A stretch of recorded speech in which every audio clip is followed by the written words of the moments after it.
Se você vê que a pessoa não está bem, se você não dar conta do que ela está trazendo para você, procure essa pessoa, tente buscar, ouvindo mais, falando o mínimo possível e levando, de repente, a um profissional, que é o que seria o melhor. Não só um psiquiatra, um psicólogo, aos dois. Quem está com comportamento suicida, dependendo do grau, eles necessitam dos dois. Na realidade, é interessante que seja os dois, porque ele deve ter algum tipo de transtorno. Normalmente, 90% dos pacientes que têm comportamento suicida, 90% a 98%, tem um tipo de transtorno. Então, essa pessoa necessita dos dois profissionais. 15. O Ceará é o primeiro lugar, Norte-Nordeste em suicídio, e o quinto no Brasil. Foram 603 casos registrados em 2015, exatamente. E hoje está como um segundo. Fora as subnotificações, como foi falado, né? Fortaleza é a terceira capital com maior caso de suicídio no Brasil, com 300 casos, perdendo apenas para Boa Vista e Florianópolis. Mas eu acho que deram uma boa mudança. Vou passar para os fatores de risco, porque, como eu falei antes, já foi colocado uma estatística por cima aqui, né? Eu acho que a necessidade hoje não é só falar, eu acho que a necessidade, né, é só ter uma noção por cima do que está acontecendo, mas em relação à epidemiologia, mas eu acho que é mais uma questão também de sensibilizar cada um que está aqui para essa necessidade de olhar o outro com bons olhos, de quando, eu imagino que aqui todos sejam espíritas, né? Mas os que não são, não tem problema. O que importa é que cada um tem a sua religiosidade ou o amor como forma, ou então uma busca, né, de espiritualidade de qualquer forma. Eu acho que é olhar o outro como você gostaria de ser olhado. É ver o outro como o ser humano que ele é. Somos seres únicos. Eu gosto sempre de dizer essa palavra porque acho que as pessoas às vezes não percebem. Somos seres únicos. Únicos. Não existe outro exemplar igual a você nesse mundo. E não vai existir. Mesmo você sendo gêmeo, são gêmeos de corpo físico. Mas a alma que existe ali dentro é única. Somos únicos, não existe outro exemplar. Se esse exemplar sai entre aspas, né, vou falar uma palavra bem grosseira, sai de circulação, ele faz uma falta desgraçada para quem está ao redor dele. Porque ele é único, tudo que ele faz é único. A palavra, a forma de viver, tudo é único. A história de vida dele é única. Eu já vi situações, mesmo casos de pessoas gêmeas, elas não são iguais, porque são dois seres diferentes. Só o corpo é parecido, não é igual. Então, assim, por quê? Porque a história de vida de cada um é diferente. A forma com que eu vejo o voo de uma borboleta é diferente do outro, que às vezes vê como um desespero, porque ele não suporta. O outro vê como uma alergia, porque ele tem alergia ao pelinho da borboleta. E já eu posso achar lindo. Então, tudo isso nos faz seres diferentes. E hoje eu acho que é uma busca de sensibilizar a cada um que está aqui, de que esse ser único, ele precisa de cada um de nós. Ele necessita de nós. Ele necessita que a gente escute mais, não julgue. Fortaleça mais o entendimento de que aquela pessoa que está com comportamento suicida, ela necessita ser ouvida, ela necessita de ajuda. E às vezes ela não consegue pedir essa ajuda. Não consegue porque não tem força, porque a dor é imensa.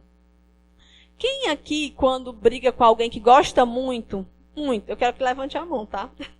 Quem aqui, quando briga com a pessoa, gosta muito, quem é que não fica ruim? Eu fico péssima. Primeiro, olha o que eu faço, ó. Faço terapia, acupuntura, meditação, pilates, mas fico ruim. Por quê? Porque é o sentimento. Aí, assim, a gente briga naquele dia com aquela pessoa e fica ruim.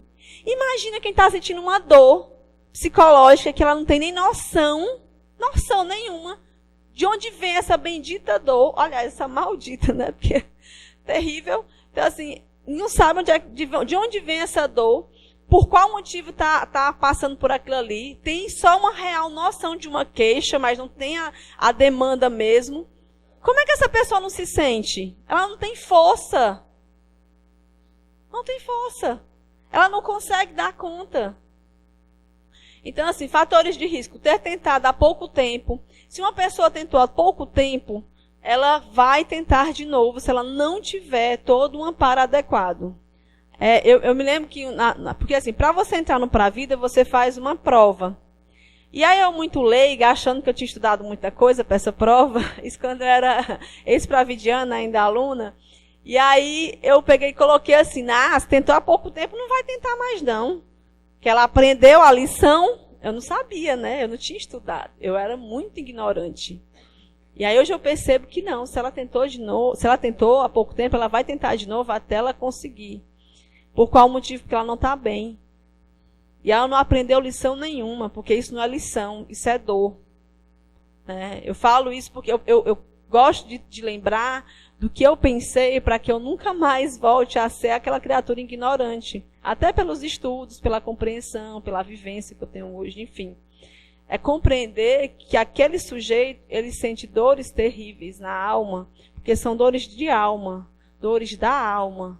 Não é só uma dor física. A dor física chega, porque quando você tem problemas psicológicos, a tendência é você começar a ter problemas físicos também, como dor de cabeça, fibromialgia, como doenças autoimunes, enfim, vai virando uma bola de neve quando você vai ver a pessoa já está toda enterrada ali dentro. Alguns tipos de transtornos mentais, como eu falei, transtorno de personalidade, depressão, entre outros. Ter doenças incapacitantes para pessoas acima de 65 anos. O Brasil, por muito tempo, ficou conhecido como um país ficou conhecido no ranking de suicídios justamente por causa dos idosos, porque a quantidade de idosos antes era bem maior. Hoje são os adolescentes, mas antes eram os idosos. Os idosos é que se suicidavam. E o mais impressionante dessa história é que nós não sabíamos, assim, pelo menos que eu percebo no público, que não sabe que os idosos se suicidam. E são muitos. Muitos. Porque a maioria dos idosos, eles acabam indo para formas mais letais. Então, assim, a forma de execução, elas são mais letais. E aí acaba que é uma coisa que a família fecha, porque não quer acreditar que aquela pessoa que aparentemente foi por muitos anos a base daquela família se suicidou. Justamente por N coisas que aconteceram durante uma vida inteira, e inclusive até com os próprios filhos. Ter sofrido abusos físicos, sexuais e emocionais é muito grande. Os abusos sexuais, eles têm um ranking muito alto de tentativa de suicídio. Muito alto. Principalmente em mulheres, porque é o número maior que sofrem abusos sexuais. Porque os abusos sexuais vêm os abusos emocionais. Então, assim, acaba que nessa categoria existe um patamar muito alto de tentativa de suicídio e de cometer mesmo suicídio. Porque quando uma mulher sofre um abuso sexual, ela também sofre uma fenda psicológica e física no cérebro dela. Existe uma fenda que não fecha mais. Para você ter ideia do tamanho que é e da monstruosidade que é alguém fazer algo desse tipo com uma mulher. Não é só uma fenda psicológica, que já é muito, mas é uma fenda física. O cérebro dela tem uma parte que se abre e fica essa fenda e não se fecha mais quando se sofre de abuso sexual. Porque junto com ele tem um abuso emocional, né? E é um abuso físico. Então, assim, tem isso tudo, porque a pessoa, para fazer isso, ela maltrata, ela humilha, ela faz todas as atrocidades com o ser humano. Às vezes até inacreditável dizer que é um ser humano fazendo isso com o outro, né? É muito difícil. E aí, assim, a impulsividade, a agressividade que é muito inerente aos adolescentes, também não deixa de acabar sendo um fator de risco. Porque os adolescentes, por eles terem esse impulso natural, que todo adolescente tem um impulso natural, mas aí esse impulso pode levar a, de repente, uma tentativa de suicídio, né? Misturando com álcool, com drogas, enfim, e com velocidade, faz um mix perfeito para uma tentativa de suicídio. A agressividade, que também é inerente, porque chega muito ao meu consultório adolescentes que aí a mãe diz assim, mas ele está tão agressivo, porque há uma agressividade natural. Todo adolescente tem uma agressividade natural. Só que o que acontece? Ele se excede, por mecanismos esses, depende do histórico do sujeito, mas se excede. E aí essa agressividade pode também ser um fator muito grande de risco para comportamento suicida. Antecedentes familiares de comportamento suicida, normalmente quando você vai ver, pelo menos é um dos casos que eu mais pego, que é assim, quando uma pessoa tenta suicídio, que eu vou dar vou fazer uma anamnese, uma triagem, não só eu no meu consultório, mas também lá no Pra Vida, sempre existe, ou o avô, ou o pai, ou o tio, ou o primo, ou não sei quem lá atrás que tentou suicídio, aliás, que cometeu suicídio. É impressionante como isso acaba acarretando, porque querendo ou não, nós temos a ancestralidade. E essa ancestralidade, ela também é uma ancestralidade psicológica. Um suicídio cometido no meu bisavô, ele vai acarretar no meu psicológico hoje. É impressionante como essa ferida psicológica, ela perpassa pela toda a ancestralidade. Por isso a prevenção, por isso o impedimento, por isso buscar valorizar a vida, por isso apoiar a vida, fortalecer essa vida. Justamente porque uma pessoa que comete suicídio aqui, ela mexe com uma família inteira, no presente e no futuro. Então, assim, tudo isso vai... Por isso que existe... Mas eu não vou entrar no mérito da pós-venção, as minhas amigas ali. Mas, assim, por isso que tem que também ser tratado toda a família quando ocorre o suicídio na família. Justamente para que quebre o significado do suicídio naquele momento e ressignifique a vida para aquelas pessoas, mesmo no meio de tanta dor. Fatores econômicos, que aí a gente coloca também junto com os 4Ds, o divórcio e deu um branco agora. É o divórcio e a desemprego, exatamente. O divórcio e o desemprego, que são dois fatores também que estão juntos com os 4Ds, que é desesperança, desamparo, como falou o CVV. A falta de apoio familiar. Eu vou contar uma história para vocês de uma professora que uma vez me chamou para ir para poder fazer um atendimento de uma... Eu não atendo crianças, mas ela me chamou para fazer um atendimento de uma criança, para ajudá-la, né, nesse atendimento junto com uma estudante, né? E ela tinha me chamado porque era uma criança de 7 anos, era 7 anos. A criança viu a mãe se matar por suicídio. Ela viu a mãe enforcada. E aí ela estava com a avó, uma situação de muita vulnerabilidade. A criança tinha 7 anos, aí a avó já estava bem doente e o pai era usuário de droga e álcool, né? Então a situação dela era bem complicada. E aí a criança todos os dias tentava suicídio. Todos os dias ela buscava uma corda para poder se enforcar. Todos os dias. Ela tentava fazer alguma forma. A avó virava um pouquinho, ela ia lá e tentava. E aí ela foi para esse atendimento lá no SPA, na época, faz muitos anos isso. E aí ela me chamou, porque eu já estava no Pra Vida, já estava estudando e tal, eu estava naquela empolgação toda, né? Que a gente, quando é aluno, está na empolgação de descobrir o que realmente ama e tal. E aí ela sabia disso, porque eu sei, porque todos os meus trabalhos lá, depois que eu descobri o Pra Vida, todos os meus trabalhos eram envoltos ao suicídio, né? E aí todo mundo acaba conhecendo quem gosta. E aí ela me chamou e nós fomos tratar essa criança. Ele não tinha... Aí por que eu vou falar sobre essa questão do apoio familiar?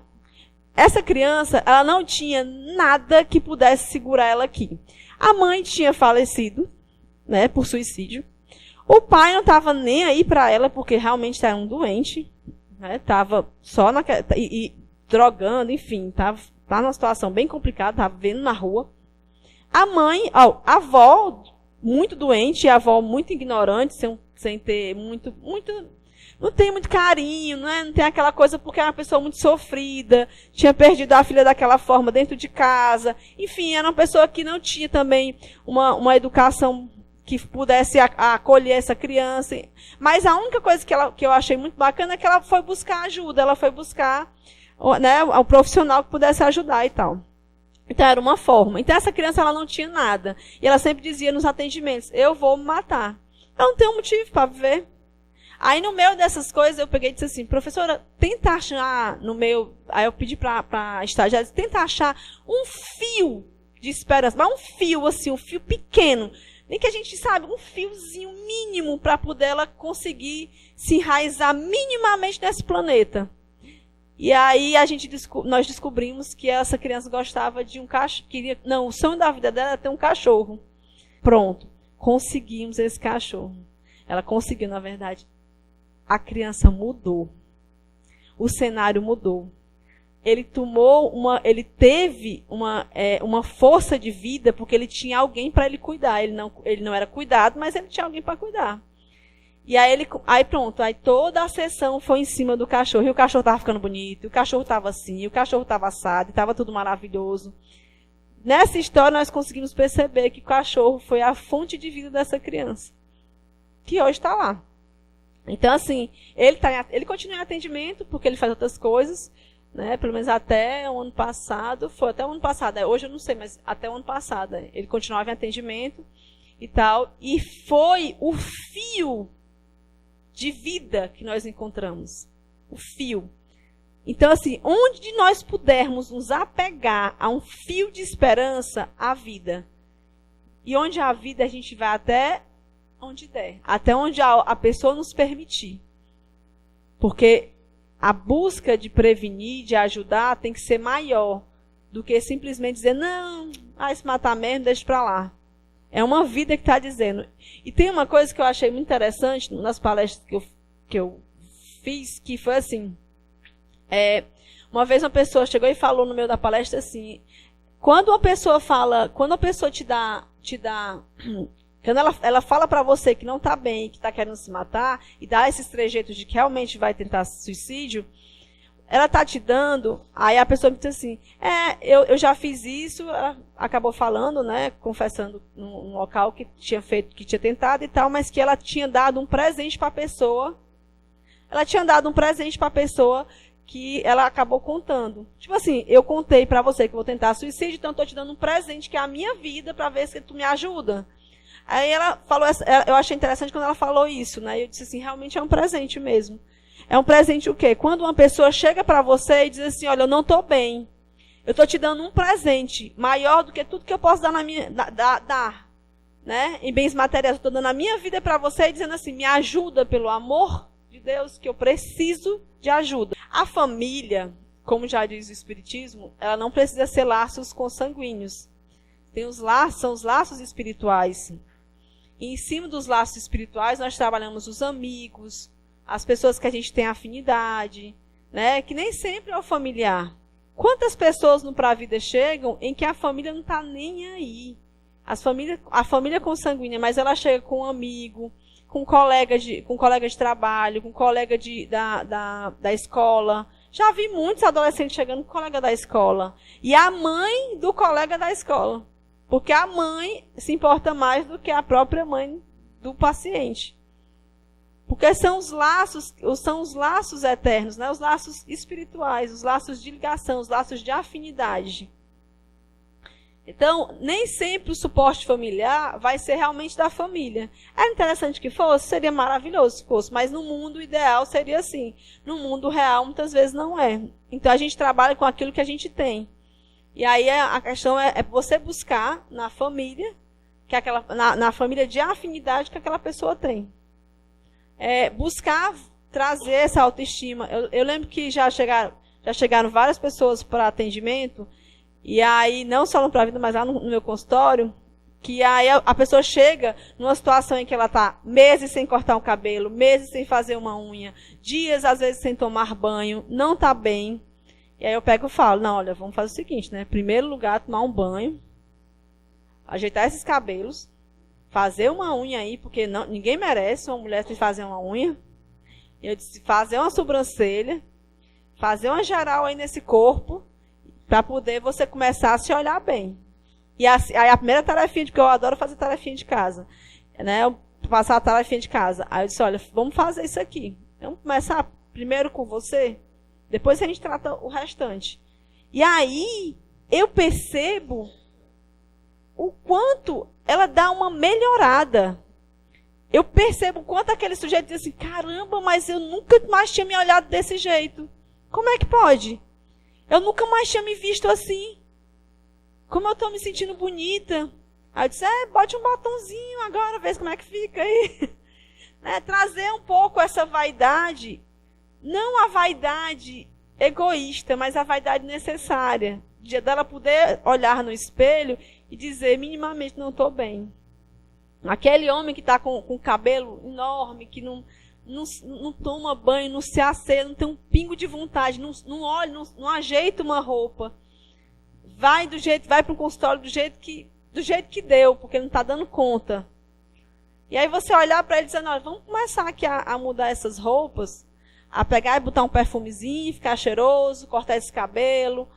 Eu também trabalho isso, porque isso também é terapêutico. Isso também trabalha a psique humana. O melhoramento de você se olhar da sua imagem é o mínimo. Quem é que não gosta de olhar no espelho e dizer, caramba, mas tu tá bonito hoje, hein? Diz aí, levanta o braço, quem não gosta? Eu gosto. É bom. Oh, meu Deus, o povo não gosta de se olhar no espelho. Ah, pois eu gosto. É necessário. Isso não é vaidade de passar por cima de ninguém, não. Isso é a vaidade necessária de você se olhar e se ver bem. É necessário isso, essa autoestima. É necessário. Ter uma religiosidade, nós sempre colocamos isso, porque a religiosidade, ela acaba sendo, ela é um fator protetivo, porque com a religiosidade nós temos grupos de pessoas que se importam conosco, que nos olham com bons olhos, que sempre perguntam como é que você está e tal. E aí é bom você chegar e dizer, olha, eu não estou bem aqui em casa, mas quando eu vou para tal lugar, ou uma casa espírita, ou para um templo, enfim, né? Essa pessoa vai dizer, não, tem lá pessoas que se importam comigo. E isso é legal. Por isso, onde vocês estiverem, qualquer local religioso que vocês estiverem, olhe para quem está do seu lado, dê aquele bom dia bom, dê aquela boa tarde, uma boa noite gostoso, um sorriso. Eu lembro que em uma das palestras que eu fui, tinha uma pessoa que estava lá, foi até no nosso lar, foi. Uma pessoa que estava lá e a gente estava falando justamente sobre os fatores protetivos, sobre você conversar, sobre você ter uma empatia e tal. E aí ela falou assim, eu tenho uma vizinha que ela é meio chata e tal, e aí ela estava todo tempo triste e tomou muita medicação, e a gente não entendia muito o jeito dela, muito agressivo, muito, né, e tal, irritado. E aí teve um dia que ela me chamou lá para tomar um café, e eu quase não fui. Aí quando eu resolvi naquele dia, disse, não, eu vou, né, eu nunca falo nada com ela e tal, eu fui. Naquele dia ela estava com um banquinho já no ponto, para poder pular da janela. Ela estava esperando que alguém desse um oi para ela e tomasse um café da tarde com ela. Aí essa pessoa foi, que era a vizinha dela. Ela tomou um café da tarde com ela. E ela pegou e disse assim, olha, se você não tivesse vindo, eu ia me jogar. Porque eu achava que ninguém mais se importava comigo. Mas estou tão feliz que você veio. E nessa história elas conversaram por horas, né? E aí ela conseguiu levar ela para um hospital, para um médico e tal, e depois, enfim, para o psicólogo. Conseguiu todo o amparo. Mas olha o que aconteceu. Um café da tarde salvou uma vida. Às vezes um sorriso que a gente dá salva uma vida. Eu já escutei pessoas dentro de um hospital que dizem assim, olha, o que às vezes salva a minha vida foi um sorriso que a pessoa me deu e disse assim, bom dia, e deu aquele sorriso e eu disse, o dia vai ser bom. Mas eu estava muito mal. Então, um comportamento de amor, um comportamento minimamente de amor, abre as portas do coração do outro e faz com que o outro comece a perceber que ele tem energia para a vida. Eu acho que isso é essencial. Resiliência, quando a gente fala sobre resiliência, a gente traz também a questão de você perceber que nem tudo pode ser modificado da sua forma. Mitos, como já foi falado, né? Perguntar sobre suicídio. Poderá induzir o paciente a isso? Não. Mas tem a forma com que perguntar. Né? Nós fazemos sempre a pergunta assim, o que você... se a morte viesse hoje, ela seria bem-vinda.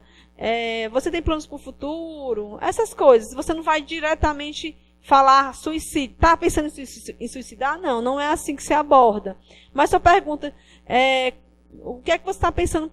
Quais são os planos para o futuro? A pessoa, não tenho mais plano, não.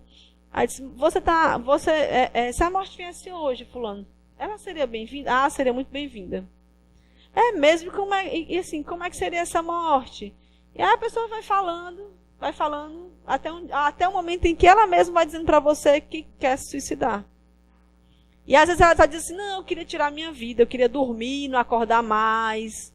E aí, assim, tem uma coisa que é bem interessante, que as pessoas que querem tentar suicídio, elas não gostam dessa palavra, suicídio. E aí ela não gosta.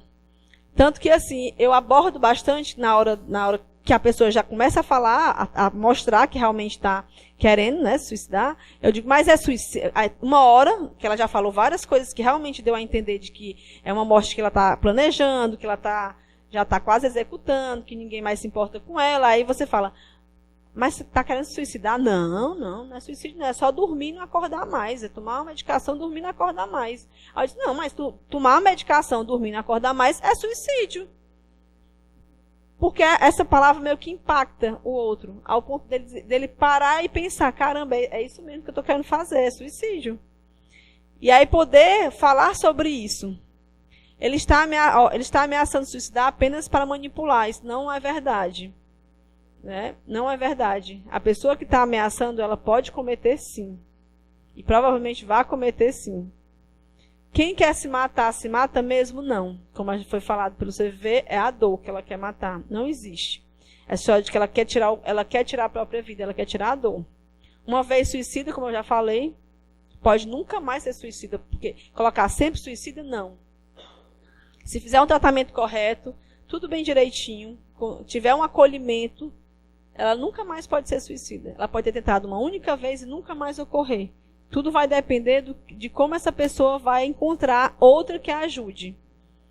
Quem planeja suicídio quer morrer? Não, quer morrer. Ela quer matar a dor simbólica, a dor psicológica, a dor que ela não compreende, mas que está ali, aquele vazio existencial. Quem se mata é fraco? Não, não é fraco. É necessitado. Está doente, não está bem. Ele precisa de ajuda, ele precisa de amparo. O atendimento clínico do Pravida. Nós já fazemos atendimento com o paciente. Nesse atendimento a gente faz anamnese. Aí nós fazemos um protocolo de atendimento que é justamente uma triagem para saber se é o perfil suicida mesmo, comportamento suicida.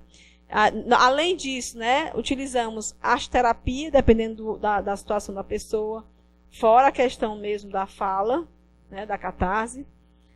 Fazemos o atendimento familiar também às vezes junto com o paciente. Para quê? Porque existe no código de ética que o psicólogo, psiquiatra, enfim, ele não pode falar o que está ocorrendo ali dentro, né? Mas com relação ao suicídio, não existe o sigilo. Então, assim, se você escuta um profissional dizendo assim para você, olha, se seu irmão, irmã, filho, enfim, seu parente, ele está com pensamento, com comportamento suicida, mas se ele tiver um comportamento suicida, eu não vou dizer para você, isso é antiético. Porque ele tem a obrigação de dizer. Todo e qualquer paciente que tenha comportamento suicida, o profissional tem a obrigação de falar para a família. Tanto que é uma coisa que é bem acordado entre eu e meus pacientes. Eu, claramente, olha, está com um comportamento suicida, eu preciso falar com a sua família. E chama a família e conversa a respeito de todo o amparo que precisa. Não só o amparo psicológico, mas também de retirar objetos cortantes, qualquer tipo de objeto que possa dar um processo, né, de planejamento suicida, qualquer coisa que possa ser fácil para poder a pessoa tentar, que possa planejar, enfim, tirar as medicações para que ela não tenha acesso, produto de limpeza. Então, assim, a gente faz toda uma varredura nessa casa para que ela não possa ter acesso naquele momento. Um paciente com comportamento suicida não é um paciente que você tem que deixar ele sozinho. Ele não pode estar só. Então, assim, Aí é feito o atendimento psiquiátrico. O atendimento no Pra Vida são de 12 semanas, né? Para sair da crise. Aí é feito um encaminhamento, não existe alta. É feito um encaminhamento para continuar o tratamento. Aí é feito um monitoramento de 6 meses e 1 ano. É feito o encaminhamento. A equipe de lá, a equipe multidisciplinar, assistente social, psicólogo, psiquiatra e enfermeiro. Assistente social por quê? Porque existem muitos pacientes no Pra Vida, eles têm uma alta vulnerabilidade. Então, a assistente social vai ver como é que está a situação. Por exemplo, já teve casos de uma pessoa estar morando numa casa alugada, um barraco mesmo, um barraco alugado, numa situação assim, onde passa numa necessidade grande, né, em relação à alimentação, sozinho, com vícios. E aí, quer dizer, a gente tem que procurar, a assistente social vai procurar os familiares, vai buscar quem é mais próximo, vizinhos, enfim. Teve um caso que era quem ficava monitorando o paciente até ele ficar mais estabilizado era o vizinho. Vizinho que eram, porque ele não tinha contato com a família totalmente desligada em relação a ele. E aí era o vizinho que ficava dando a medicação no horário certo para que ele pudesse ficar bem, porque não podia ter acesso à medicação. Então, assim, para você ver que a situação é muito maior do que a gente imagina. A mania, né? As frases de alerta. Eu gostaria de dormir e não acordar mais. Eu gostaria de estar morto. Não consigo continuar. Minha família viveria melhor sem mim. Eu sou um fardo para todos. Muito em breve você não precisará se preocupar comigo. E a agressividade. Doar objetos. Tem uma coisa também que é bem propícia, que é assim, doar objetos de valor. Teve um caso que era de uma paciente Pra Vida, que ela estava doando eram uns livros, umas coisas que ela gostava muito. E aí foi nessa doação e tal, escrevendo cartas e tal, e querendo fazer essas doações. E aí foi quando a gente percebeu que ela já ia tentar, e estava querendo tentar mais uma vez, quando ela foi querer fazer essas doações e tal, no meio da sessão, né? Ela foi dizendo que estava doando umas coisas e tal, a gente percebeu que existia. Então, assim, pessoas que estão doando coisas que elas gostem muito, eu tenho um cordão que eu amo muito tal, da minha mãe, não sei o que eu vou dar para fulaninha. Começa a se questionar, por que ela está dando isso aqui para fulana, né? Não, você não. É coisas não é coisas caras, é valor sentimental.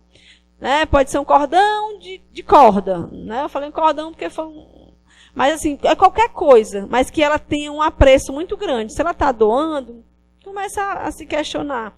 Existe o isolamento também, as pessoas que se isolam, que estão muito agressivas, mau humor. É um mix disso, né? Não é uma coisa assim. O que a gente está falando aqui não é receitinha de bolo. Não tem receitinha de bolo para comportamento suicida. Não é uma coisa assim, olha, segue essa instrução que fechou aqui o diagnóstico. Não é assim. Mas se você percebe que a pessoa está isolada, está triste, está tendo esse tipo de fala, não está legal, não custa nada ouvi-la e, de repente, buscar um atendimento de um profissional. Eu acho que isso aí é o mínimo que a gente pode fazer por um ser humano. Ele é um projeto de extensão gratuito. Ele fica no Hospital Walter Cantídio, no setor de psiquiatria de lá, e ele atende, todas as quintas-feiras tem um atendimento. É porque o Pra Vida, ele é para perfil suicida. Ele é específico para isso. Ele não atende outro tipo de público.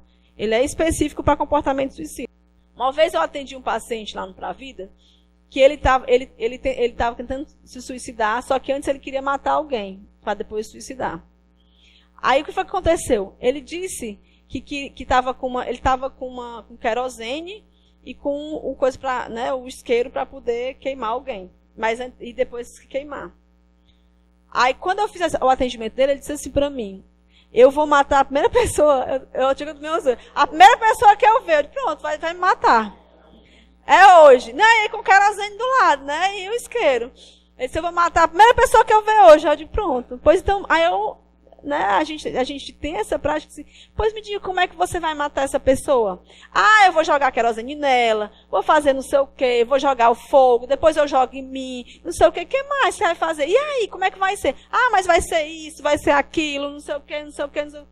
Falou por 40 minutos. Aí depois ele disse assim, eu perdi a vontade de fazer isso. Aí depois tu me dá o querosene, ele não toma, tá aqui. Aí guardou. a catarse. Ele precisava falar. Aí eu disse, por qual motivo você ia fazer tudo isso? Por isso. E isso foi falando. Então, a fala é curadora. É curativa. Então, exatamente. Então, assim, a fala, ela cura. E é por isso que o CVV é tão importante. Porque quando a pessoa liga, ela está botando para fora aquilo ali. Vai botando. E outra, sem julgamento. Não tem ninguém para dizer assim, mulher, se toca. Vai viver a tua vida. Exatamente. Exatamente. Porque a dor é psíquica. Então, ela é dor simbólica mesmo. A dor, ela vai passando. Por isso a necessidade da fala. Então, você vê. Então, a pessoa... Aí ele saiu de lá sem vontade mais de fazer nada. Por quê? Porque perdeu. Ele estava com a pressão psicológica. Ele botou para fora. Então, por isso a fala ser necessária.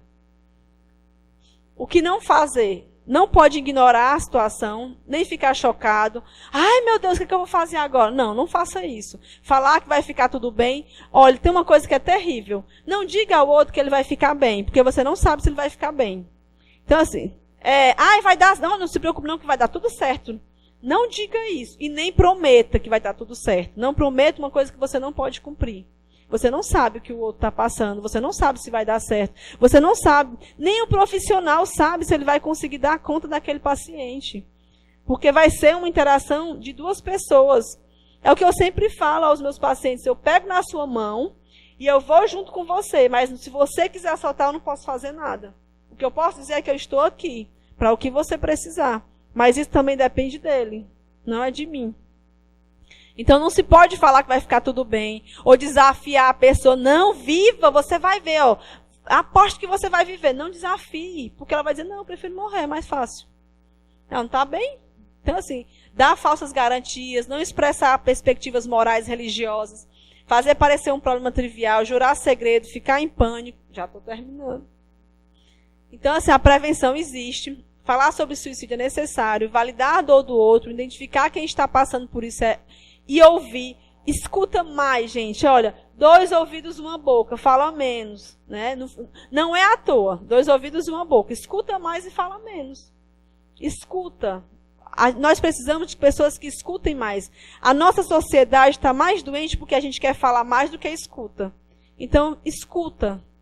Escuta porque o outro precisa falar. Tá?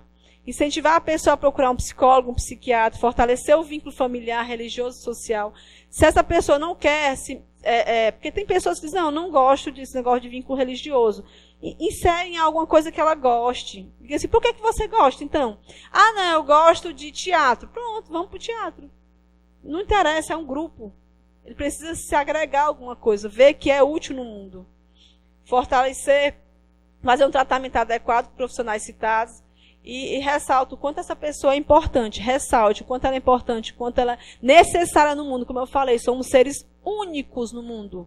Únicos. Se esse exemplar se suicida, não existe outro para repor. Só é ele.